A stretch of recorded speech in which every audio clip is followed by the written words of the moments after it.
Good rising, brethren. This is Big Judah coming to you guys in California. Before I begin, give all praise to the Most High Yahweh. Acknowledgement to the earthly mother. Who is wisdom? Who is the Holy Spirit? Acknowledgement to Yahweh Shai.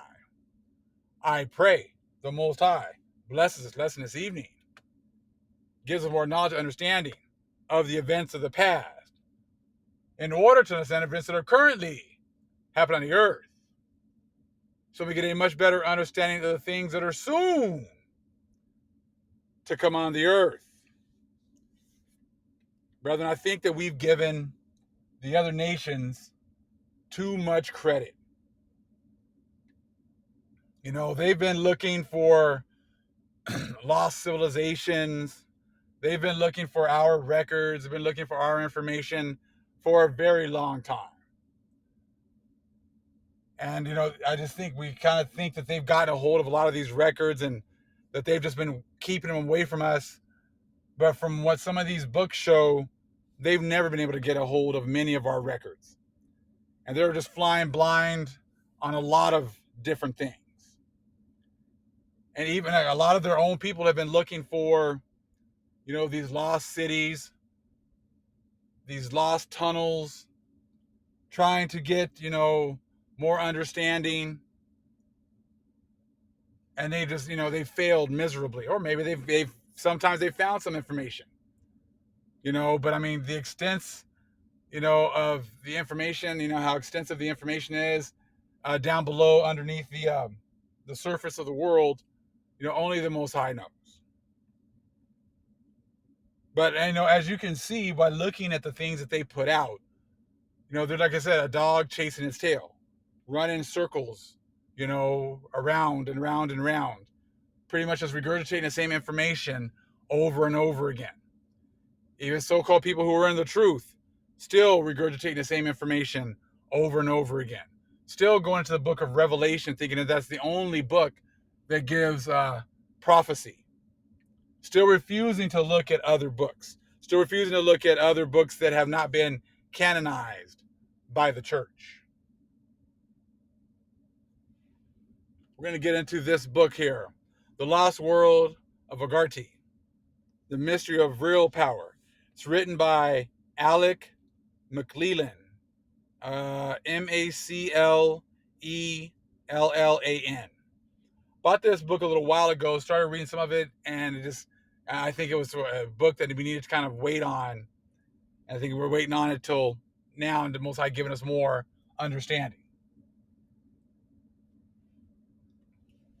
Wanted to show you because from but this book has a whole chapter talking about how Adolf Hitler and the super race and how he was searching for these tunnels and for this super race that was under the ground and things like that. Now, you know, if you've watched Indiana Jones, you know, the first one, they were talking about how at the beginning of the movie, you know, I was always kind of drawn to that part when Hitler, you know, they got information about him looking for the Ark of the Covenant. And they were like, oh, he's obsessed with all this occult stuff. Well, there's a whole lot of hidden things that he was obsessed with. And trust me, he wasn't the only leader of these countries that, you know, has been obsessed with these things. He's not the only one. Many of these leaders are obsessed with hidden information. They don't really go out and tell everyone that they're out there looking for this stuff, but trust me, they are. They put it in movies, though. You get that Stargate movie, how they found some kind of a Stargate in Egypt a long time ago, like in the 20s. And eventually they were trying to figure out how it worked. And eventually in the movie they figured out how it worked and how it was pretty much transporting people, you know, across the solar system. So they know that there are these things, there is this technology that is hidden. You know, they'll put it in movies, give you a little glimpse of it, talk about it a little bit, but that's about as far as they'll go with it. All the while, behind closed doors, they're chasing after all this information. Now at the bottom it says, as I indicated in the previous chapter, there have been numbers of people who over the years since the publication of The Coming Race in 1871 have believed it to be literally true, the description of an actual race of people living below the surface of the world. But of these believers, few were more passionate in their conviction than Adolf Hitler, the former house painter and army corporal who scarred half the nations of the globe with his terrible dream of world domination. Now, it's kind of funny. We have a queen of England who passed away, and everyone's waiting a day just to pay their respects to this woman. But that country also had dreams of world domination. Don't you remember, at a time, the sun never set on the Empire of Britain. So they were totally into world domination as well. They killed millions of people. They're responsible for the death of millions of people. How come they are not portrayed in such a negative light? King Leopold killed over 10 million so-called Africans. How come he's not portrayed as some type of a monster? The Spaniards, when they came over here, killed how many tens of billions or hundreds of billions of people, hundreds of millions of people? How come the Spaniards and Europeans that came over here aren't portrayed as monsters? See, the Most High has been keeping track of all the death and destruction at the hands of the 70 shepherds. Just because they want to pick out one of these shepherds, and talk about the things that he's done, you're all guilty, and you're all going to have to pay. So that's why even when you look at, even what's going on today with these countries that are fighting, you got one group of people villainizing another group of people, one group of people, being raised up as being so godly, and the other people as being, so devilish. But ultimately, they're all working for their own aims, to actually, fulfill the quests of their countries. So this wasn't anything new. These people have been looking for these lost tunnels, lost cities. Sometimes they found them, especially over here in the Americas. Who's to say they didn't even build churches over some of these places, or these entrances and things like that? We don't know. I said, but these priests were actually being shown the entrances of some of these tunnels. They were able to go into them, and they realized these tunnels were going on for hundreds of miles. But then that information would just kind of stop, and they wouldn't talk about it, very much. So there's a whole lot of things that have been going on under the surface of our planet that has been totally, ignored. But check this out. Who else do you think was into all this stuff? You're going to be surprised. Presidents of the United States have been into chasing after these so-called myths as well. The secret passages of South America. It says in March of 1942, just 3 months after the United States had been precipitated into the Second World War by the attack of Japanese planes on the naval base at Pearl Harbor, President Franklin D. Roosevelt made time in his busy schedule to receive a rather unusual young couple at the White House in Washington. Their names were David and Patricia Lamb, and they had just returned to their home in Los Angeles, California, after traveling for almost a year in the Mexican frontier state of Chiapas. Amazing rumors had preceded their return to America that they had discovered a tribe of highly dangerous, almost dwarvish, white-skinned Indians who were the guardians of a vast network of subterranean tunnels. President Roosevelt had expressed as strong an interest in this story as any of his fellow Americans, perhaps even stronger than most, for his distant cousin, the late President Theodore Roosevelt, had been an inveterate explorer of the American continent in the period prior to and following, his years in high office. and some of this interest had rubbed off on FDR through his reading the older man's travel journals and books. Indeed, the president knew that his predecessor had led an expedition through South America in 1914, during the course of which he had picked up stories of a network of tunnels beneath the continent in which vast hoards of gold, were said to be hidden. One old guide had told Theodore Roosevelt that these tunnels were supposed to be guarded by a strange breed of white Indians who drove off with great ferocity anyone who came within the vicinity. It was a possibility that these might be the same guardians that the Lambs had encountered, which intrigued FDR and caused him to invite the husband and wife to the White House. So like I said, these people that are in higher up positions, they know about these places. They're quick to dismiss it to the general public, but within the higher ranking circles, they know this is a whole lot going on. The hour which the three people spent together proved to be a fascinating encounter. The Lambs told the president that they had been traveling in the dense jungle country of Chiapas when they had suddenly been surrounded by a group of small, pale-skinned men, whose features were similar to those of the native Indians, but of an almost pinkish hue. Hold on.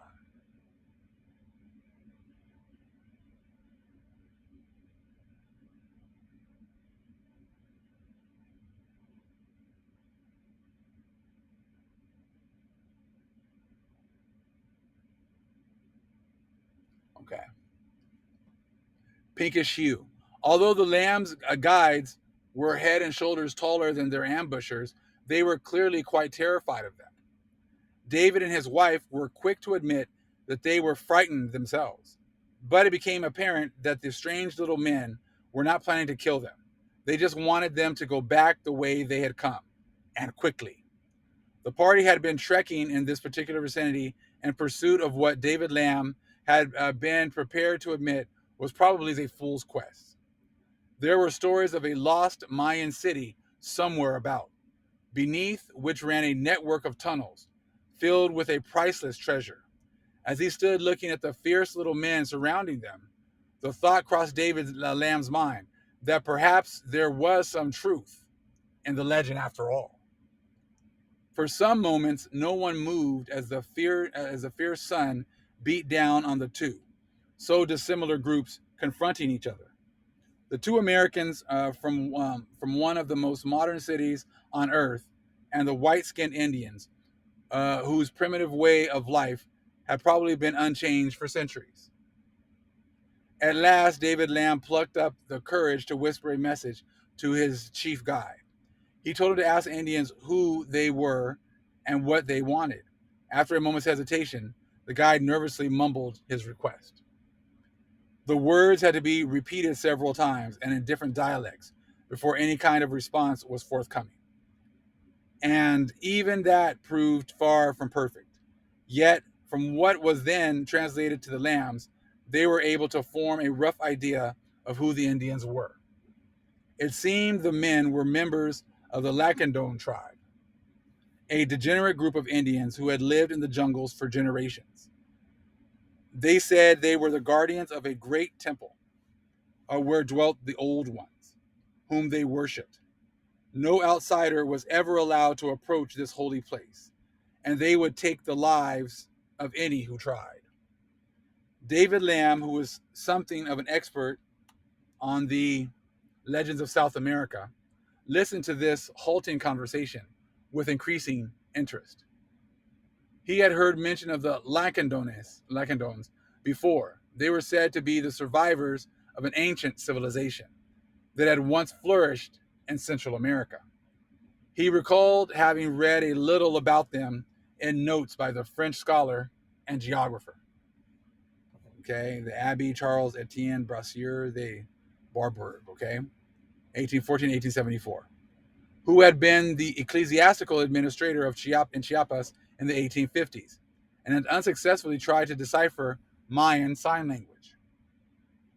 his most important work in the field, okay, you can read that one from 1861, has not yet been translated. De Bourbourg said that these little white-skinned natives appeared from time to time in the frontier pueblos and townships of Chiapas and western Guatemala, and actually bartered with the natives. However, when any attempts were made to follow them to the Great Stone City, where they said to live, where they were said to live, they responded by killing their pursuers. Although David Lamb satisfied himself that the men were indeed Lacandones, he could find out nothing else, okay, about them. And he told the president he and his party then had to make tracks back the way they had come.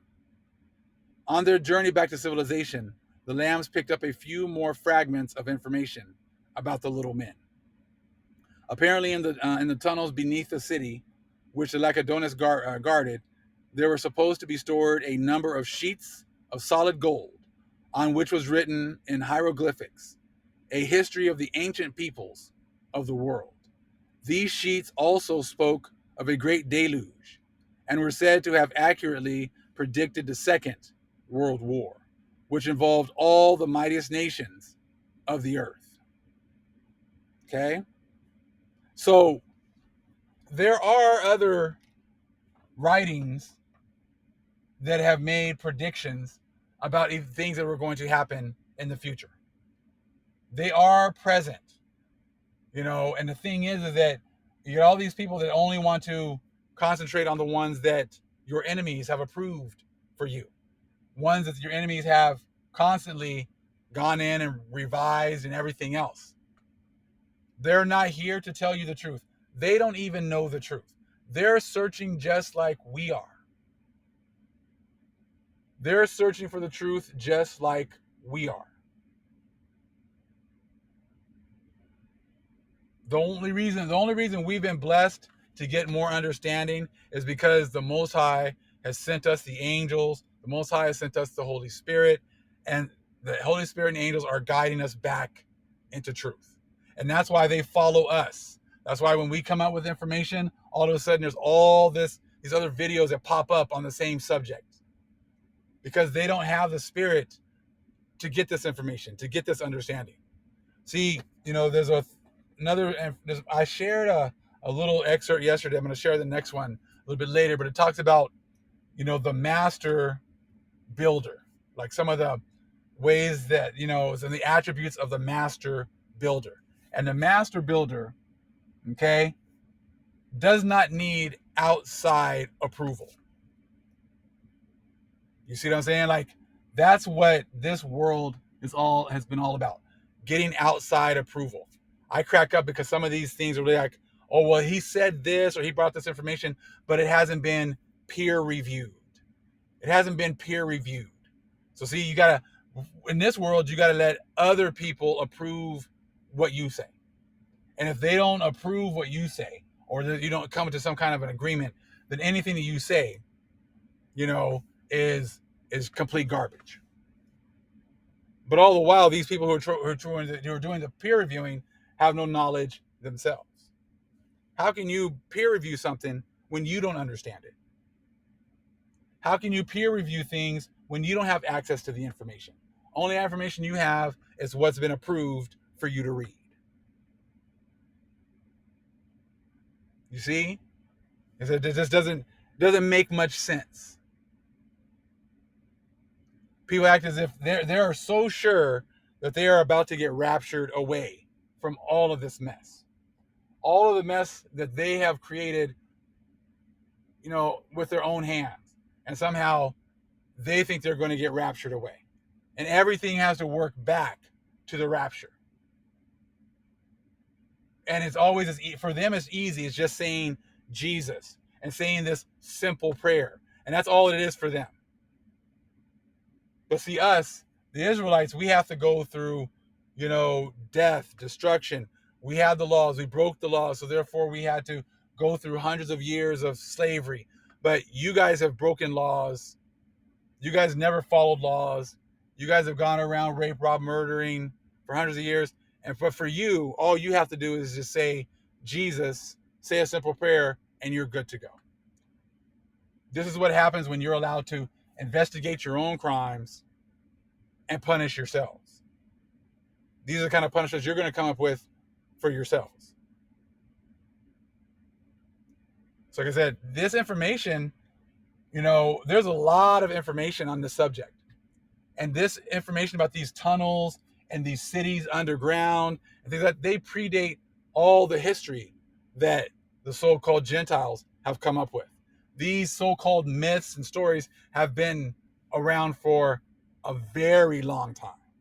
So it would make sense that there's truth to a lot of these things. And they want to make it seem as if it's all fairy tales, it's all science fiction and things like that. But I wouldn't be so sure about that. They talk about, you start looking at the timing. Hitler was into looking for this kind of stuff. All right. All of a sudden they say, oh, he never found anything. He didn't find anything. Then I see videos about how when they sent Admiral Byrd down to Antarctica, that they saw supposedly German UFOs. Who knows? But they did say, it says it's kind of funny that they said that the Germans didn't find anything. They never got access to the tunnels. But there's stories about how, many high-ranking officials in the German military were actually in South America living out their days, which kind of connects with finding out about these tunnels and using the tunnels to get to South America, because these tunnels all connect under the ground. You see what I'm saying? So it's like you just don't know exactly what's truth and what's not, because there's a lot of information that's been hidden. So you can't be so quick to just dismiss things, before you've had an opportunity to study them for yourself. Don't let others, dictate what's real and what's not. Especially others. I mean, it doesn't make any sense to me how there's people who never read, never study, but they're quick to tell you what's real and what's not. What it's just amazing. And people listen to them. I'll say, hold on, have you read the book? No. Do you have the book? No. But you're going to tell me what's in the book? Yes. Okay. And I'm not going to be stupid enough to listen to you, but hey, if some other one else wants to, that's on them. That's on them. So like I said, to say that for sure the Vatican has 50 miles of books, of our information, this and that, who's to say? And even if they have it, who's to say they understand it? A lot of these books are written in different languages, that they can't decipher. Maybe they're just holding the information until it's time for us to awaken. A lot of it is talking about how a lot of these places are going to be revealed once again, once we elevate. And it would kind of make sense, because then it would explain why the whole world is so hell-bent on keeping us from elevating. Because they don't want us to reconnect to our cities below the surface. They don't want us to reconnect with our brothers and sisters from under the surface. So therefore, go out of their way to keep us from elevating. That's just something to kind of think about. What's the game plan? What do they get out of keeping us from learning? What do they get from keeping us away from our traditions? Do they know that once we do start to elevate, that the superhuman or the Superman that they've been searching for is going to reveal himself once again, reveal themselves once again. The super race is going to be revealed once again. The scriptures talk about that, though. The second Baruch talks about great transformations of people into new bodies. So you start going into other scriptures, you start to see connections with things that go with Agartha and the underground. They talk about how before, they talk about a Garden of Eden actually being a place under the ground. Not necessarily on the surface, but the Garden of Eden actually being one of these places underground.